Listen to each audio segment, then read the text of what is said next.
Prelims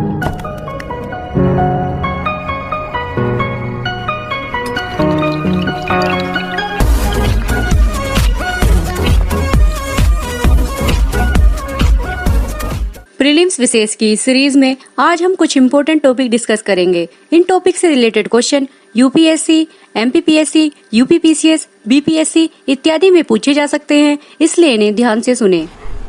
पहला topic मानव रहित विमान प्रणाली नियम 2020 से संबंधित है। हाल ही में नागर विमानन मंत्रालय ने मानव रहित विमान प्रणाली नियम 2020 को अधिसूचित किया है। केंद्र सरकार ने ड्रोन के आयात, विनिर्माण, व्यापार, परिचालन आदि का अधिकार सिर्फ भारतीय नागरिकों, स्थानीय निकायों तथा राज्य एवं केंद्र सरकारों या भारतीय नागरिकों द्वारा नियंत्रित कंपनियों को देने का प्रस्ताव किया है। चलिए देखते हैं कि मानव रहित विमान प्रणाली नियम 2020 का प्रारूप क्या है। नागरिक उड्डयन मंत्रालय द्वारा जारी ड्रोन के संबंध में विस्तृत प्रारूप नियम में कहा गया है कि देश में मानव रहित विमान प्रणाली यानी ड्रोन के आयात, विनिर्माण, व्यापार, ड्रोन रखने और उसके परिचालन के लिए नागर विमानन महानिदेशालय की पूर्वानुमति आवश्यक है। इसके लिए वही व्यक्ति पात्र होगा जो भारतीय नागरिक हो और जिसकी उम्र 18 साल से अधिक हो। कंपनियां या कॉरपोरेट इकाई के मामले में उनका देश में पंजीकृत होना अनिवार्य होगा। इसके निदेशक मंडल में कम से कम 2/3 सदस्यों और अध्यक्ष का भारतीय नागरिक होना भी अनिवार्य किया गया है। देश में कोरोना वायरस से जुड़ी स्थिति की निगरानी कर रही प्रधानमंत्री के नेतृत्व वाली समिति भी इस बात से प्रोत्साहित है कि कैसे ड्रोन का प्रयोग वायरस और टिड्डी की समस्याओं से निपटने के लिए किया गया। Next topic China issues white paper on covid fight से रिलेटेड है। चीन पर लगातार अमेरिका सहित कई देश कोरोना वायरस फैलाने का आरोप लगाते रहे हैं। इस बीच चीन ने इस बारे में फाइटिंग कोविड-19 चीन इन एक्शन शीर्षक वाला एक श्वेत पत्र जारी कर स्वयं को निर्दोष बताया है।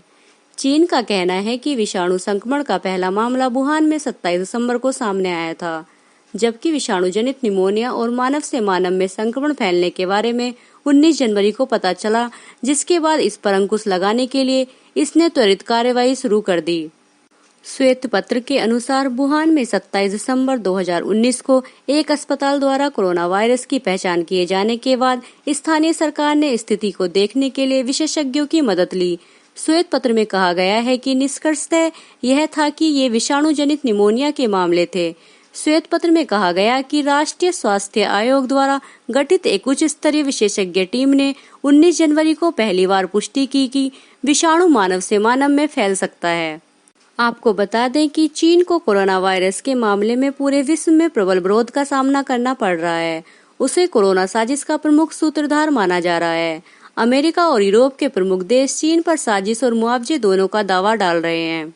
नेक्स्ट टॉपिक इंक्रीजेस हींग सैफरॉन प्रोडक्शन इन कंट्री से रिलेटेड है। हिमाचल प्रदेश के पालमपुर में स्थित इंस्टीट्यूट ऑफ हिमालयन बायोरिसोर्सेज टेक्नोलॉजी ने देश में हींग और केसर की पैदावार बढ़ाने के लिए हिमाचल प्रदेश के कृषि विभाग के साथ रणनीतिक साझेदारी की है। आपको बता दें कि CSIR IHBT ने केसर उत्पादन की तकनीक विकसित की है, जिसका उपयोग उत्तराखंड और हिमाचल प्रदेश के गैर परंपरागत केसर उत्पादन क्षेत्रों में किया जा रहा है। देश में अब तक केसर की खेती के लिए जम्मू कश्मीर ही चर्चित रहा है, लेकिन अब हिमाचल प्रदेश और उत्तराखंड जैसे गैर परंपरागत उत्पादक राज्यों में भी केसर की क्यारियां महकेंगी। इन दोनों फसलों की गुणवत्तापूर्ण रोपण सामग्री के बड़े पैमाने पर उत्पादन के लिए अत्याधुनिक टिश्यू कल्चर लैब की स्थापना की जाएगी। चलिए देखते हैं कि टिश्यू कल्चर तकनीक क्या है। टिश्यू कल्चर पौधे तैयार करने की वैज्ञानिक तकनीक है जो पुरातन काल की भारतीय पद्धति जैसे है। पुराणों में रक्त बीज की कथा आती थी कि रक्त की एक बूंद से सैकड़ों रक्त बीज पैदा हो जाते थे। नेक्स्ट टॉपिक 6th मास एक्सटेंशन से रिलेटेड है। हाल ही में किए गए कई शोध अध्ययन में यह दावा किया गया है कि पृथ्वी छठे व्यापक विलोपन घटना की गिरफ्त में है। यह शोध यूनाइटेड स्टेट ऑफ अमेरिका के नेशनल एकेडमी ऑफ साइंसेज के जर्नल प्रोसीडिंग्स में प्रकाशित हुआ है। चलिए देखते हैं कि व्यापक विलोपन किसे कहते हैं। व्यापक विलोपन एक ऐसी वैश्विक घटना को कहते हैं जिसके दौरान अल्पकाल में पृथ्वी के 75% से अधिक वन्य जीव विलुप्त हो जाते हैं। विदित हो कि पिछले 50 करोड़ वर्षों में इस तरह के व्यापक विलोपन की 5 घटनाएं हुई हैं। इनमें से सबसे हालिया विलोपन ने डायनासोर को हमेशा के लिए खत्म कर दिया था। शोधकर्ताओं ने इसे सबसे गंभीर पर्यावरणीय समस्या के रूप में वर्णित किया है, क्योंकि इसमें प्रजातियों का स्थायी रूप से विनाश होता है। आपको बता दें कि पिछले 100 वर्षों में रीढ़धारी प्राणियों की 200 प्रजातियां विलुप्त हो चुकी हैं। प्रजातियों के विलुप्त होने की दर 2% है। पहला व्यापक विलोपन जो मनुष्य के अस्तित्व में आने से बहुत पहले हुआ था, वह भी ज्वालामुखी विस्फोट के कारण नहीं बल्कि जीवों के द्वारा ही हुआ था। आज के प्रीलिम विशेष की श्रृंखला यहीं समाप्त होती है। धन्यवाद।